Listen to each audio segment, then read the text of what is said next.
My PSA went up from 5.2 to 7.9 2 months after starting testosterone. Is this common? It is common to have a mild spike in PSA post-therapy initiation.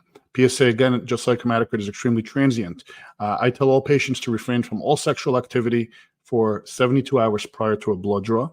Also refrain from perineal pressure. If you ride a stationary bike, motorcycle, anything of the sort, anything that puts pressure on the perineum will transiently increase PSA values. With that said, slight increases are expected.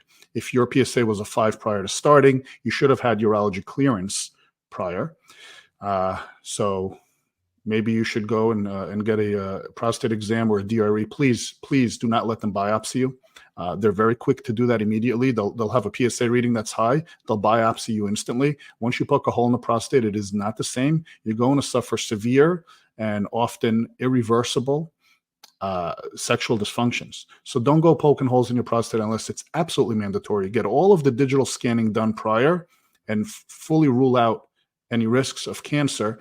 And if they're unable to, then last resort should be a biopsy. But I've literally had guys go from a PSA of 2 to 6, and they call me and they say, oh, I have a biopsy scheduled next week. These urologists, forgive me for saying, some of them are butchers. I realize they only get paid when they hold a knife, but stop cutting up guys' prostates for the sake of diagnostics when there's so many steps that you're skipping, and you're relegating these guys to severe trauma because they end up in my office with really, really bad and often irreversible ED, and then they have to be on intracavernosal injections for the rest of their life. Mm-hmm.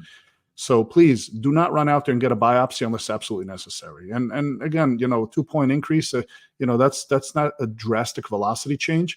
I would say refrain from all of the activities I mentioned earlier for 3 or 4 days. Go back and have a redraw and see how it trends. It may come right back down to baseline.